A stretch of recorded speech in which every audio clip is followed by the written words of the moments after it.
Почнуваме со дебатниот дел, како што кажавме, тука во студиото го имаме генералот Илија Николовски, председател на партијата на пензионери и пратеник. Господине Николовски, добре дојавте во студио 10. Добро ја најдов и благодарам на поканата. Вие сте председател на партијата на пензионери и ова гостување за кое ќе зборуваме за проблемите на пензионерите кои се актуелни во последно време, особено после протестите кои се повторуваат пред Сојузот на пензионери. Председател сте на партијата која екзистира 10 години, оваа година имате и еден јубилеј, декада на постоењето. Како сте задоволен од досегашното функционирање? Мислите ли дека постигнавте нешто за подобрување на стандардот на пензионерите? Јас сакам да го изразам моето задоволство што полниме 10 години од формирањето на партијата, јубилеј кој треба да се обележи и да се согледаат и резултатите, па и пропустите кои се покажале во тоа 10 годишно наше постоење. Мора да истакнам, и со тоа сум горд, што базичните цели во програмата кои ги поставивме во партијата, ние ги постигнаме, не сите, меѓутоа најголем дел од базичните цели во програмата се постигнати, како например, прво сакаме да се деблокира членот 37 од Законот за пензиско осигурување, тоа значи усогласување на пензиите 2 пати во годината, тоа успеавме. Важно за пензионерите исто е така, зацртавме дека ќе подигнеме границата за важење на возачите дозволи. Вие знаете дека во Република Македонија возачите дозволи важеа до 65 годишна старост. Ние успеаме прво од 65 да се тоа дигне на 70, а сега е на 75 години. И тоа се сите задоволни, освен приватните лекари, затоа што имускративме дел од бизнисот. А зашто дел од бизнисот? Порано, за продолжување на возачката дозвола, одеа на лекарски преглед на секои 3 години, сега одат на 5 години. И кога ме прашаат некој, вика, после 75 на колку години треба да продолжуваме, ја викам на 80. А после што, викам, тие што преживеат идат на 85 и така натаму. Понатаму, една од цел беше да се донесе измени и допуни на законот за пензиско осигурување на еден дел од дискриминирани припадници на одбранбено-безбедносните структури кои заминале под исти услови во пензија, а има разлика во пензиите од 100 до 200 евра. И тоа успеаме да го направиме. За некои мислеа дека е тоа утопија кога почна да ми се јавуваат, меѓутоа тоа го ние реализираме и постигнаме таа цел. Донесе закон за социјална пензија. Прв пат во Македонија закон за социјална пензија. Сега не се задоволни со висината од пензија, али подобро нешто него ништо. Се подобрија капацитетите за згрижување на пензионерите и така натаму. Сега се бориме и во тоа ќе истраеме да се донесе закон за минимална пензија. Зошто? Затоа што во последно време, ради брзиот раст на платите, пензиите, иако имаме зголемување, односно усогласување на пензиите не може да пратат тој брз со растот на минималната плата. Со растот на минималната плата, па и просечната плата. 2017 година минималната плата беше 9.000, сега е 20.175 денара. Према тоа многу брзо, повеќе од 100% порасна. Ние се бориме да се донесе закон кој за минималната пензија, така да пензиите го пратат законски растот на платите. Ние платата, односно просечната пензија 2017 беше 13.000, сега е 19.150 денара. Значи 35% е зголемена просечната пензија. Меѓутоа се случува прв пат во историјата да просечната пензија биде помала од минималната плата. Значи, затоа неминовно мора да се донесе закон и имаме разбирање и кај Министерката за труд и социјална политика и кај премиерот, и јас сум сигурен, од ова место изјавам дека сум сигурен дека ќе се донесе закон за минимална пензија како што имаме закон за минималната плата. Понатаму, јас во парламентот неколку пати поставам прашање за донесување на нова листа, за позитивна листа за лекови, со која се еден дел ослободуваат пензионерите па и сите граѓани од партиципација. Таа сегашна листа е стара 15 години, што е овака можда единствен случај во Европа. И на моје задоволство, кај новиот министер за здравство имаме разбирање. И ево ги гледате почетните резултати, веќе се формира комисија за која треба да донесе одлука за проширување на позитивната листа, секако тоа мора со фондот за здравство. Понатаму се бориме и мислиме дека и во тоа ќе истраеме да се подигне лимитот за ослободување на пензионерите, односно на сите граѓани на 65 години за ослободување од партиципација.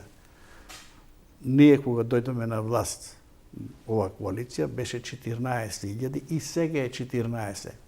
Минималната плата тогаш беше 9.000, сега е минималната плата 21.000. Према тоа, тогаш беше тој износ 64% од минималната плата, сега е 34% помал од минималната плата. Мислам, и во тоа ќе истраеме.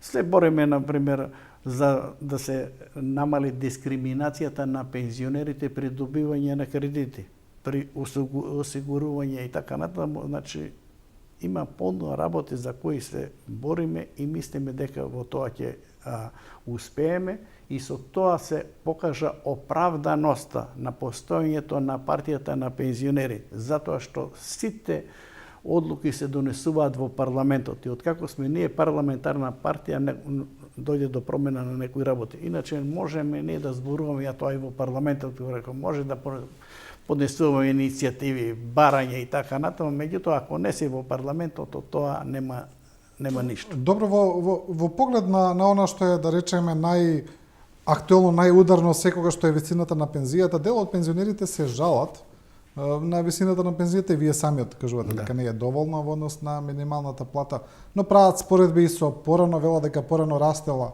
повеќе за разлика од сега, не се задоволни со начинот на кој се пресметува висината на пензијата, тоа порамнување или како се усогласување со животните трошоци, како е методологијата. Сега сакам тоа да го објаснам.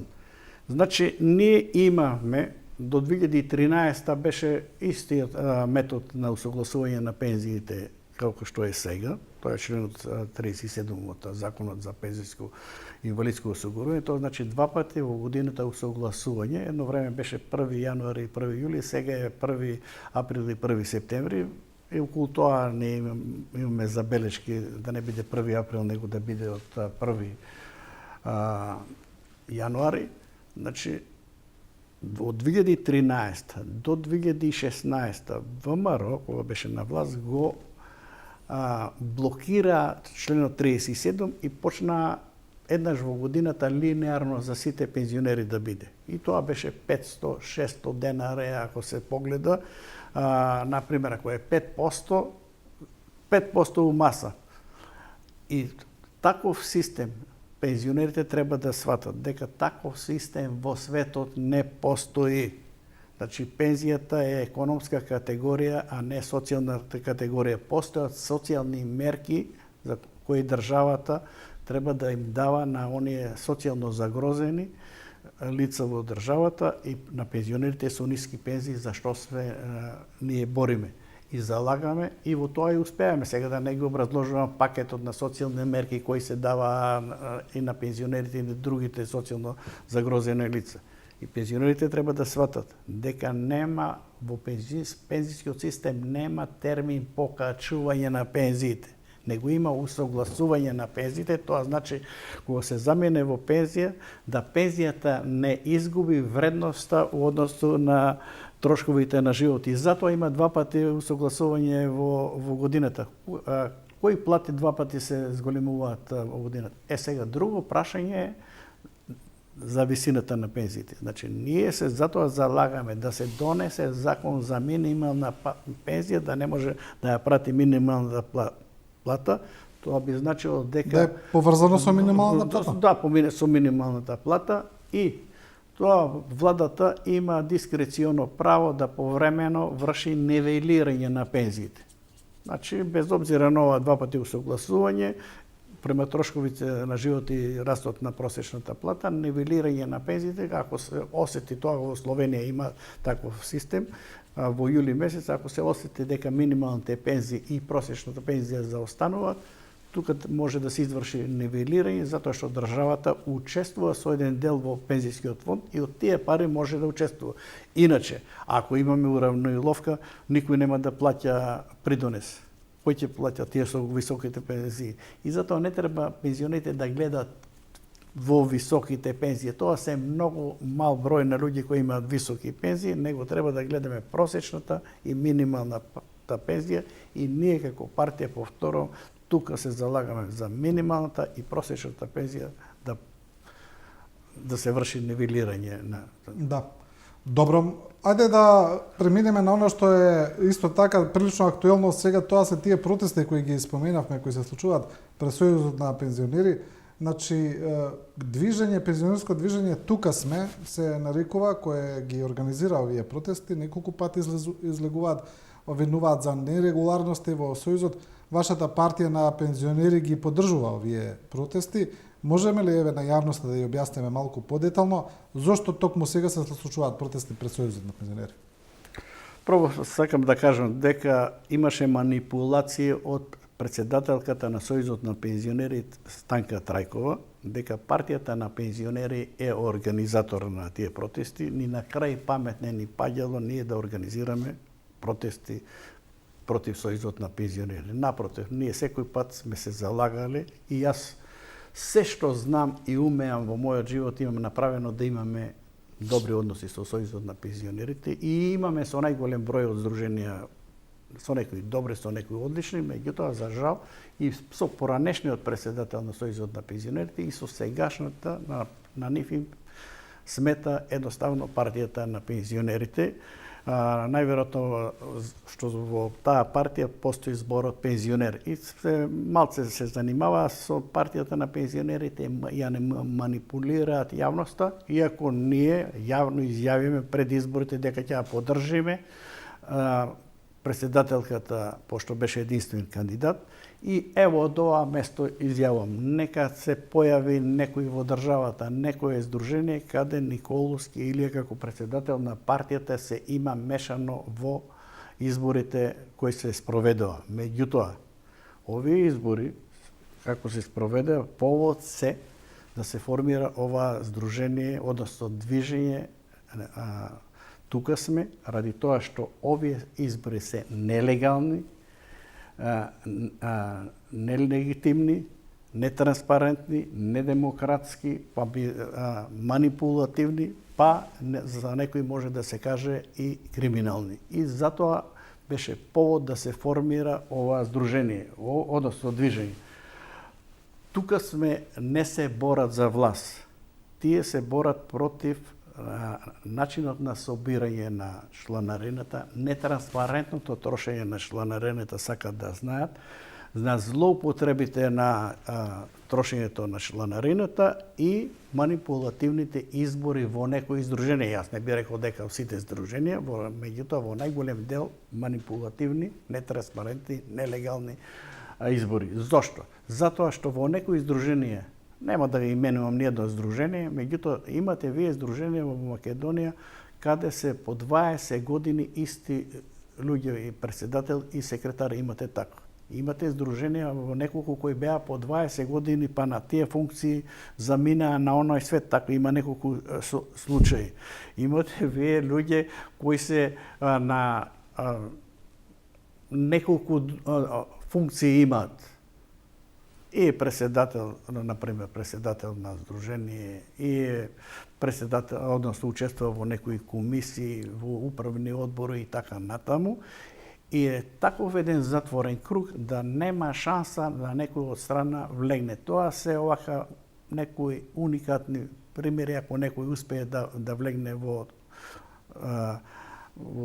раководството на овие здруженија. И токму ради тоа, мора да кажам да на повод беше изборот на председател во Бутел.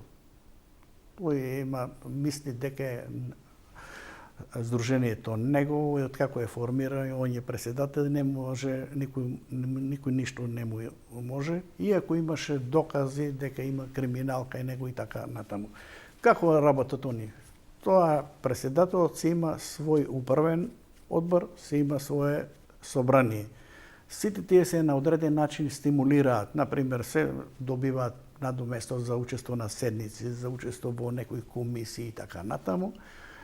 Ќе ги подмитат и тие не дозволуваат парите да одат кај некој друг. Значи, од 335.000, можда 1% ги користи бенефициите од чланарината која има. А за жал, за некои за среќа, таа чланарина не е мала. Имате вие здруженија кои имаат на сметките по 500-600 илјади евра, кои не знаат како да ги потрошат. Се декларираат, например, дека се и треба да бидат непрофитабилна невладина организација, од каде им пари да купуваат, например, деловни простори по 200.000 евра, по 180.000 евра, или например, имате овакав еден уникатен пример за кој слушам дека е поведена постапка во антикорупцијска комисија. Сојузот на пензионери на градско општество, кој нема никакво оправдување па и таков сојуз да постои, има еден дом, рекреативен дом за пензионери во Катланово. Со знаење на председателката на Сојуз на пензионери. За жал, покојниот председател, сега новиот, го имаат издадено под концесија на 30 години, не на некоја фирма од Велес. Викаат дека е тоа за 300 евра. Сега колку поред тие 300 евра имаат они земјане, тоа е друга работа. А 60 и нешто соби, ние не можеме канцеларија да изнајмиме за 300 евра и можете да замислите која е таа злоупотреба, која е таа неодговорност кон своето членство. За жал, во Македонија не постои закон за контрола на невладините организации и така се створи тој нов феномен да еден дел од невладините организации бидат криминализирани. И токму затоа се и подготвува нов закон за невладините организации. И сега да се вратам на тука сме зашто се бори. Добро, вака ќе продолжиме. Многу пари се сливаат во Сојузот на пензионери и ќе зборуваме за тоа, ќе зборуваме од каде се тие пари, како доаѓаат. Овие суми кои ги спомнувате воопшто не се наивни, бидејќи се прават цели истражувања, цели новинарски приказни за многу помалку. А ми се чини дека состојбите во Сојузот на пензионери, доколку се такви какви што кажувате, некако поминуваат под радарот на јавноста. Ќе продолжиме за тоа, но имаме ни еден подготвен прилог од пред 2 дена кога беше протестот во Бутел, таму беше колегата Сунај Сабриевски. Да го видиме прилогот за да видиме што се случуваше, па ќе продолжиме со разговорот. Само погледни го статусот на пензионерот во ова трула државичка која ни ја водат арамии. Нели гледате, пензионерот е на маргините поставен. Ваков е ставот на дел од пензионери кај кои чашата се прелејала. Незадоволни од статусот кој го имаат воопшто во Сојузот на Сдружение на пензионери. Револтот е заради незадоволството од нерегуларни избори, од неинформираност на пензионерите, самоволие на здруженијата, неправилна распределба на средствата пензионерски. Револтот го подгреале функционерските плати кои пораснаа за 78%. Погледнете, нас 8,4% ни ја коригирала пензијата, а на господата 78 буџетари, што нивните пари ги заработува, они, овие бившите заработени средства се производ на материјално производните работници. Така ли е? Непотизам, корупција, нетранспарентност. Председателка која е блиска до функционерите, но не и до пензионерите. Фалсификат изборите во Сојузот на пензионери на високото ниво и фалсификат во сите други скоро општински организации на Сојуз на пензионери. Парите на пензионерите немаат извештај нити на веб страница, нити никаде. Они се дојдени само заради парите. Врхушката во здруженијата, во ограноците се луѓе алчни за пари, гладни. Поделбата е направена. На една страна се ербати и мангупи, а на друга страна се изиграни, обесправени пензионери. За сериозните обвинувања на пензионерите, упатени кон председателката на Сојузот на Сдружение на пензионери Станка Трајкова, побаравме одговор. Но од Трајкова молк. Останаа многу прашања неодговорени. Каде се трошат парите, чланарината, транспарентноста, легитимитетот на Трајкова, но и клучното прашање за сомнежот на корупција. Да, тука само една мала корекција од моја страна. Не се работи за протест пред Бутел, тоа беше предпоследниот протест, ова е од последниот пред Сојузот на пензионери на Македонија. Генерале, гледаме што кажаа за време на протестот, а исто така слушнавме дека телевизија 24 побара став од Сојузот на пензионери, како што треба да се направи, но таму воопшто не добивме никаков одговор, ниту коментар на протестите. Сакам да се вратиме на темата Сојузот на пензионери.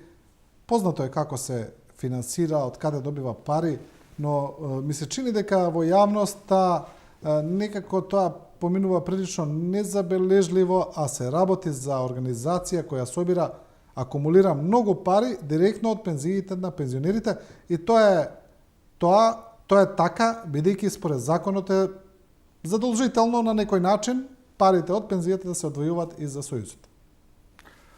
Прво за околу ова беше последно на 6-ти овој протест. Да. Во исто време Сојузот на пензионери организираше ревија на песни игри во Кочани, затоа голем дел од пензионери беа таму, годишни одмори и така натаму. Сега околу парите.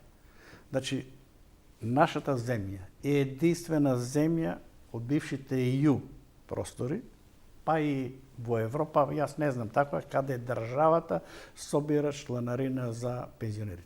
Значи, никаде тоа го нема, тоа е единствено. И видите што е, зашто се бори ова движењето тука сме. Они се борат да се раздвои тоа, ево таа манипулација која прави Сојузот на пензионери, дека овие сакат да се укине солидарниот фонд, дека се загрози. Тоа е чиста манипулација. Не, они не се борат да се укине солидарниот фонд, него се борат да давачките за солидарниот фонд и чланарината не бидат зависни, да не бидат зависни меѓу себе. Затоа што сега е така направено да кој е примател, односно давател на пари за солидарен фонд, мора да плаќа и чланарина во Сојузот на пензионери. Они се борат за членот 115 од 116 и 117 каде тоа регулирано, да се раздвои чланарината од солидарниот фонд. И кој сака да членува во Сојузот, односно во Сдружение на пензионери, нека се изјасни дека сака. Иначе има тука толку многу манипулации. Они се земаат таква право, таква власт, да они не дозволуваат, например, новоформирани издруженија кои имаат околу 1000 членови. Они сакаат да тоа бидат помасово ексклузивно право. Ево, сега има пензионерско здружение Чуче Сандево формирало. Немале 2000 членови и не ги примат во Сојузот. А каде одат нивните пари? Значи одат во Сојузот, ги троши овој во Бутел.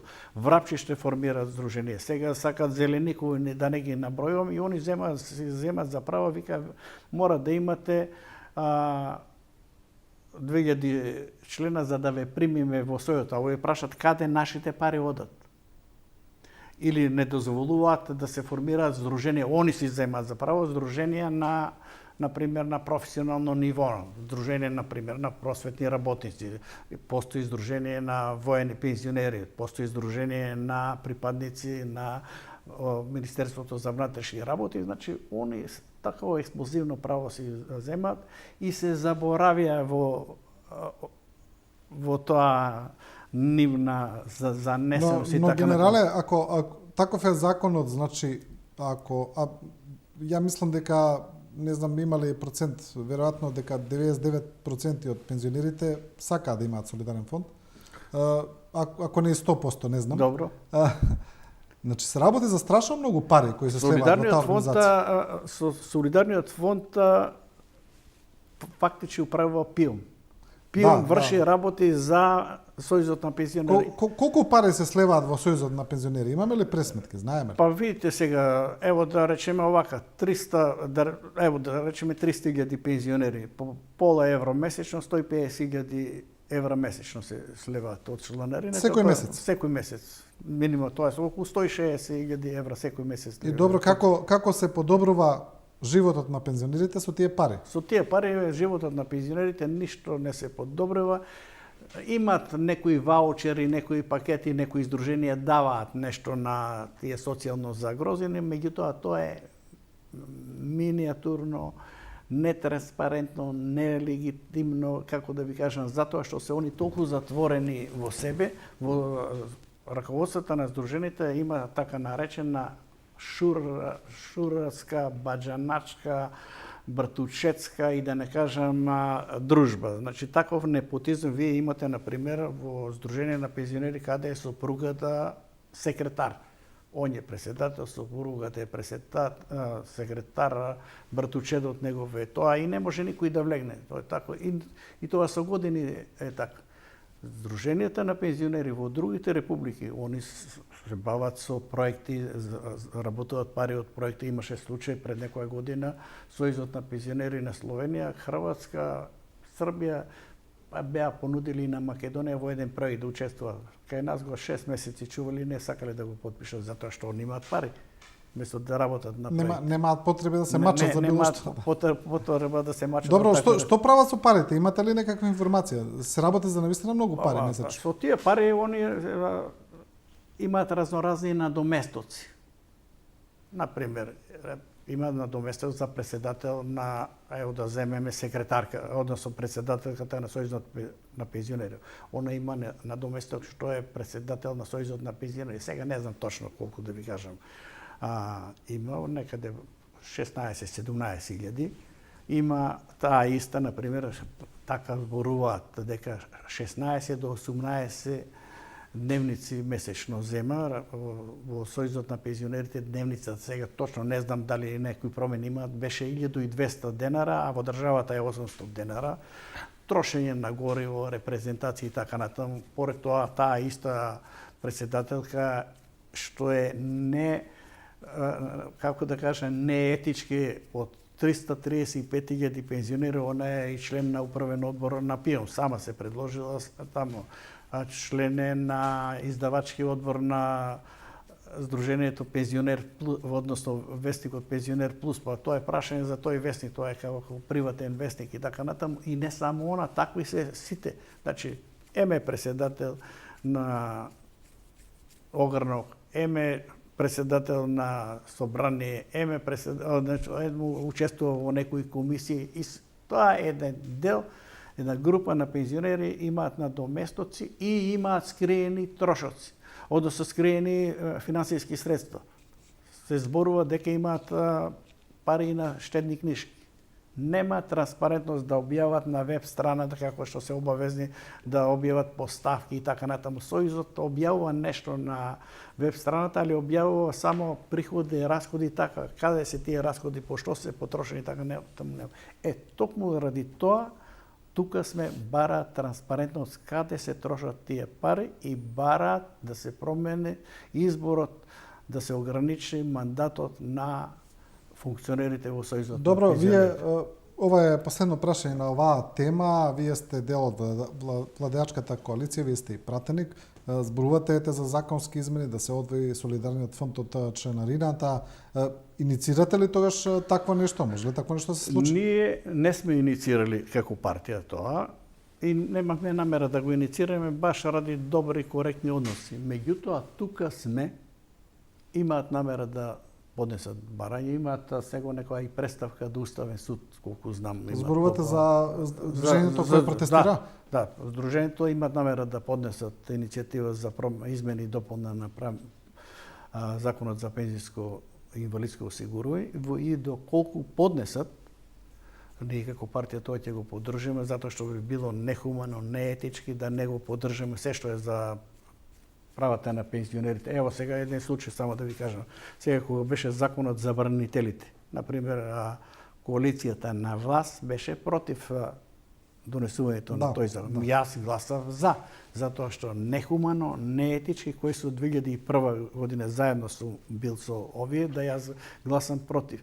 И ова би поддржале. И кога сме кај бранителите, ние како партија ќе направиме се да се донесе измени закон за бранителите, меѓутоа јас би поддржал и закон за сите настрадали 2001 година. Например, секое дете кое е настрадало или му настрадале родителите, тоа треба да биде еднакво под законот. Мајка, дали е албанка, дали е македонка, кога и погине синот, на исти начин жалат. Крвта е црвена и кај македонецот и кај албанецот, и према тоа можда треба и да се размисли за еден овака посеопфатен закон да се донесе за сите кои се настрадали во 2001. Али овој законот за бранители ние апсолутно ќе го како партија го поддржуваме и јас веќе правам некои напори во собранието да се ипак донесе таков закон. Добро, да преминеме на политиката со ово време кое ни остана. После вчерашната лидерска средба евидентно е дека нема договор меѓу власта и опозицијата.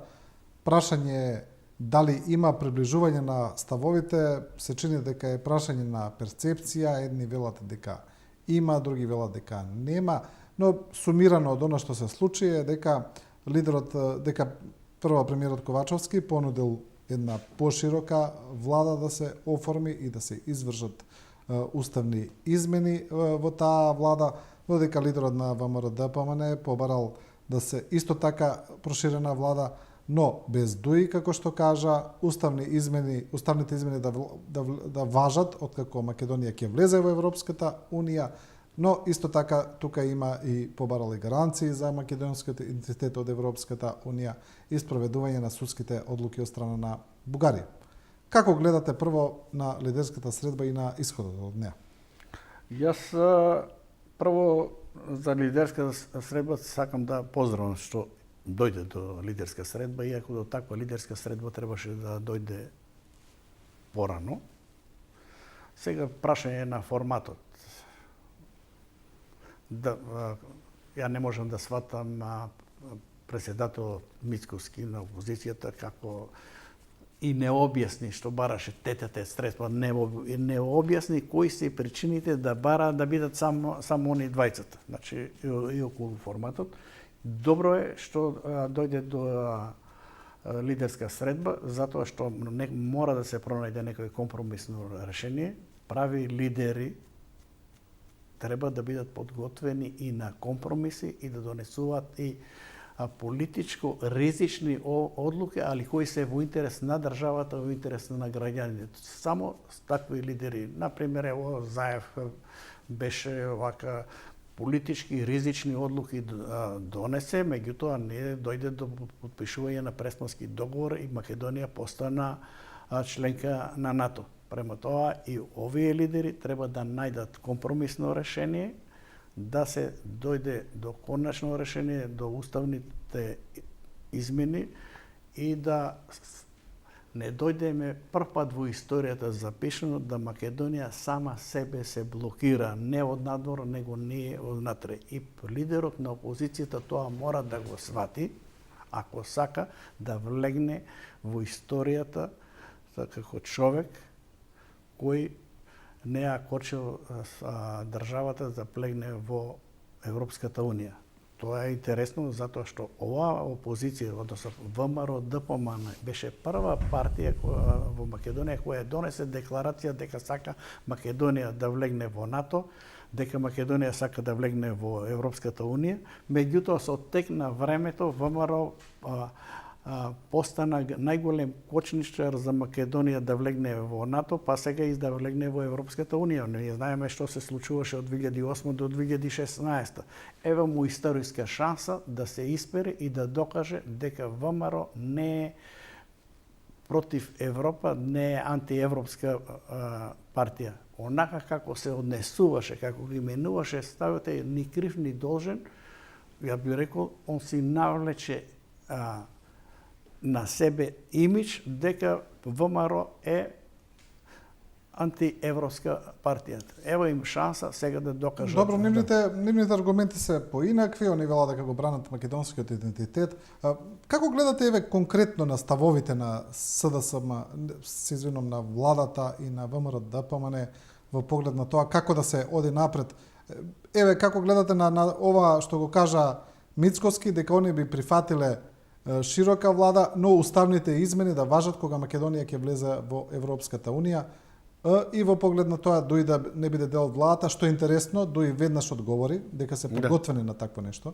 Значи, храбрува фактот дека веќе сите партии покажуваат подготвеност за некои компромиси. Тоа Така гледате на тоа вие? Да, тоа храбро дуи веќе реагираше дека они се подготвени и така натаму. Меѓутоа, ова што се бара, и ја би сакал да биде така, меѓутоа тоа значи промена на преговарачката рамка. Тоа е спротивно на тоа е спротивно на преговарачката рамка и немој ние да очекуваме да се занесуваме дека ќе успееме да ја промениме преговарачката рамка. Преговарачката рамка после толку време, ипак јас би рекол дека францускиот предлог е поповолен за Македонија него што е за Бугарија. Со францускиот предлог, сега ако треба ќе го образложувам, тоа Бугарија многу повеќе изгуби него што Македонија доби. И ова околу идентитетот, јас тоа на лидерска средба кога имам го реков, јас не памтам во поновата историја дека некоја нација изгубила идентитет, дека некој ја асимилира, као што ние стално употребуваме изрази бугаризација, албанизација, србизација и така натаму. Јас тоа не го памтам, некој успеа, ако не успеале во 19-тиот, во 20-тиот век, во 21-тиот век некој мене да ме асимилира, да ме бугаризира, јас од такви комплекси немам дека некој може тоа да го направи. Меѓутоа, за жал, во нашето непосредно окружување па има распад на држави. И ние треба да водиме сметка за државата и не смееме онака како се однесува опозицијата према нашите стратешки партнери. Ние треба да знаеме да не беа меѓународниот фактор, да не застанеше, да не одлучеше дека треба да постои држава Македонија, немаше да има. Значи, благодарение на американците, таа теорија на Мицотакис, што беше во тоа време на Милошевиќ, тие теории падна благодарение на поддршката на Запад, особено на американците. Ние знаеме дека за прв пат во историјата терминот превентивна дипломатија се употреби во Македонија. За прв пат во историјата сили за превентивни сили дојдоа на границата на Македонија. И тоа треба да го цениме и треба да го цениме фактот што меѓународната заедница е загрижена, али истовремено не поддржува на патот кон Европската унија и поддржува интеграциите и треба да го искористиме фактот на геополитичката ситуација овде која е многу поволна за нас и не треба да бараме некои изговори, те идентитетски прашања, нема идентитетот, нема ние да го изгубиме. Јас очекувам, односно со потпишувањето на договорот за Фронтекс видовме дека македонскиот јазик е признаен од сите и така натаму.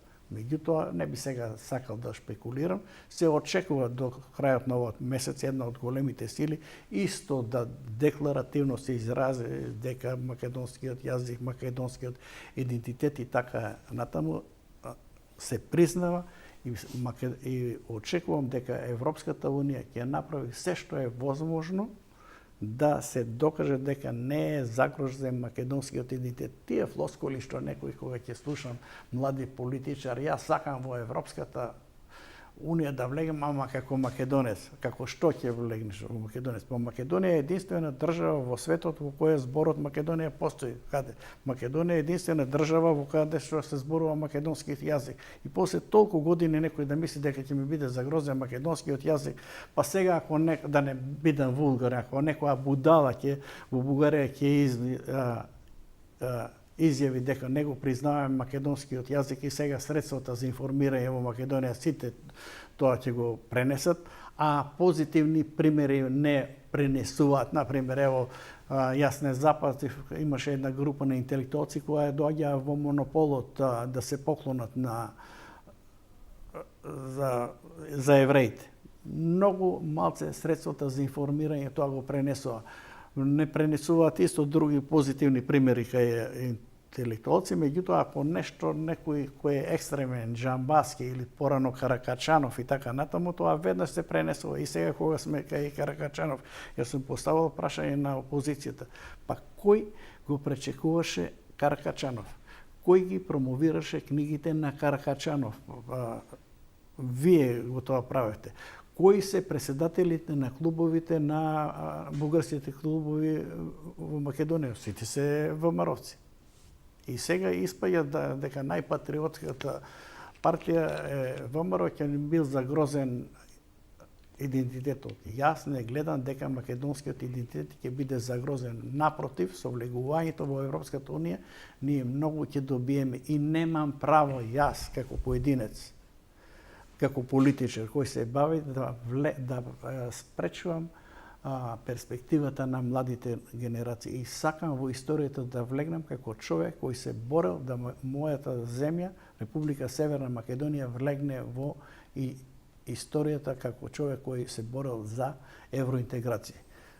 Генерале, дали се изненадевте од ставот на Дуи, бидејќи дел од јавноста навистина се изненади, што веднаш онака одговорија на прва, дека јас прочитав и ставови дека ова е за прв пат некоја владеачка партија да каже дека ќе прекине да владее едноставно, доколку е тоа за некакви други повисоки цели. Се изненадевте ли од овој став? Лично да ви кажам, јас се изненадив и ова е вака голем плюс за Дуи. Значи, сега покажаа дека кои се целите на Дуи, дека Дуи е за евроатлантски интеграции и така натаму. Лично очекувам дека мора да се направи некој компромис, дури очекував јас може да се понуди некоја широка коалиција да се направи како 2001 година. И тоа не е ништо страшно да направиме една широка коалиција која... Но колку сега овој став на Дуи ќе биде притисок врз Мицкоски, бидејќи едноставно најсилниот аргумент што му беше, сега не знам... Ја не знам Мицкоски кои аргументи веќе може да ги има. Значи, вие знаеме колку пати он своите ставови ги променеше. Јас не сеќам под диктат на Бугарија и така натаму, тоест диктат сега ова беше нешто што беше за оние за наблюдувачите, нешто што сите би кажале дека е најневозможно. Сите ќе кажат па нема шанси. Зошто Дуи би прифатиле? Што едноставно што им е гале. Значи, ова е голем плюс за Дуи, а сега не знам Мицкоски како после сето тоа ќе каже. Значи, ако е Мицкоски проевропски, ево му шанса, историски шанса да сите етикети и од него и од ВМРО се скинат. Ја не можам да сватам некои млади политичари. И затоа сум оптимисти. Има тука млади политичари, изваредни луѓе со кои имам неверојатно добри односи од ВМРО и така натаму, дека ќе бидат против тоа. Ние немаме право да бидеме ние кочничари, да влегнеме во историјата дека Македонија сама себе се блокира. Местото на Македонија во Европската Унија, тоа треба да го сватат. И тие што имаат некои симпатии према Русија и така, зашто нивните деца не ги пратат да студираат во Русија? Зашто нивните деца не ги пратат да работат во Русија и така натаму? Не знам што таа Русија има направено добро за Македонија, не можам да сватам ја тоа, па и за регионот овде.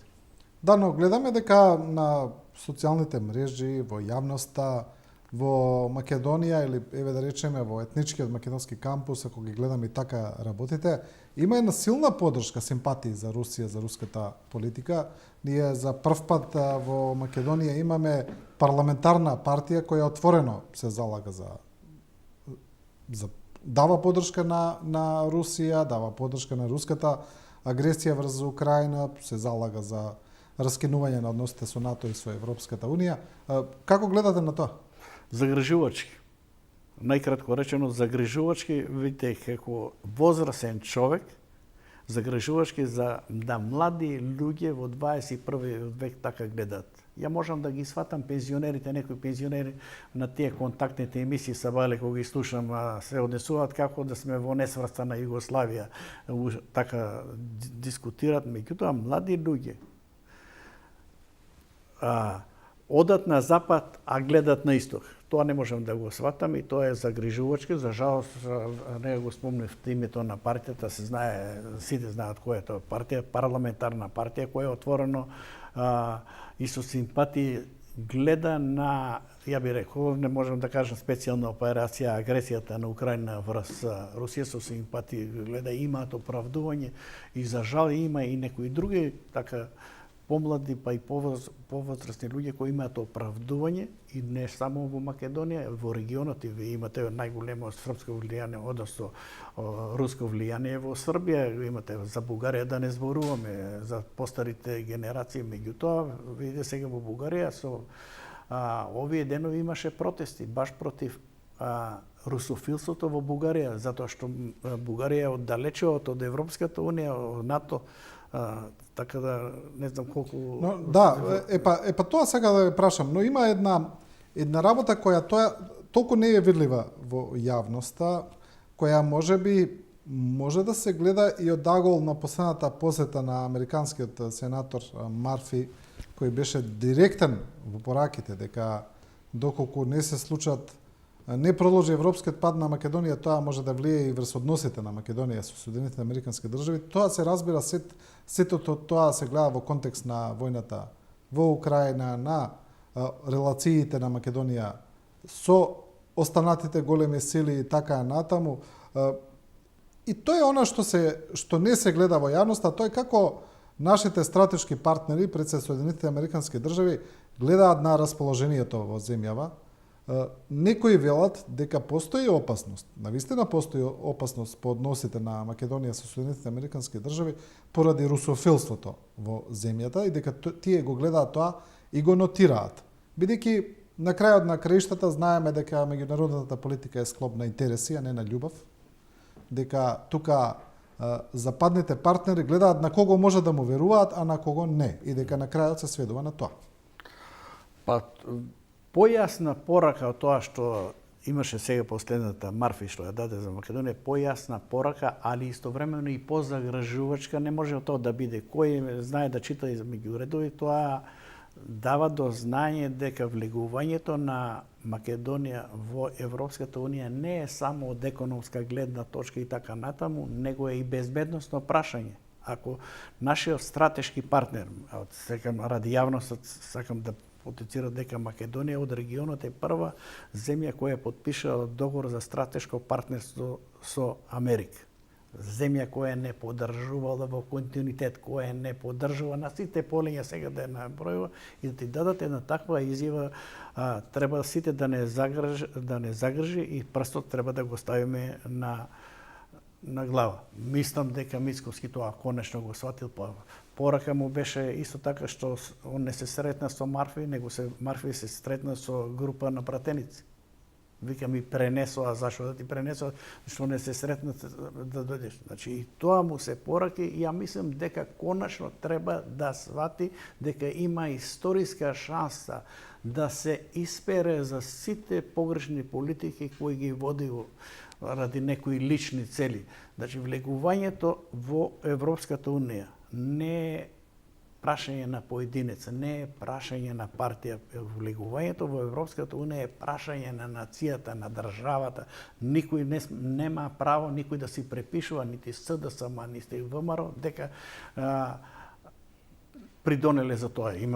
ВМРО има голем придонес до сега од работењето така, меѓутоа кога дојде во критичен момент, секој пат се појавуваат како кочничари. Значи, тоа и самото почнување на преговори, тоа е историски настан. Како што е историски настан и влегувањето во НАТО, како што е историски настан и признавањето на Македонската православна црква, и ова треба да биде историски настан кој треба да влегне во историјата запишан со црни букви. Да. Генерале, ви благодарам за ова интервју. Благодарам и јас. Јас се надевам дека и друг пат ќе се видиме.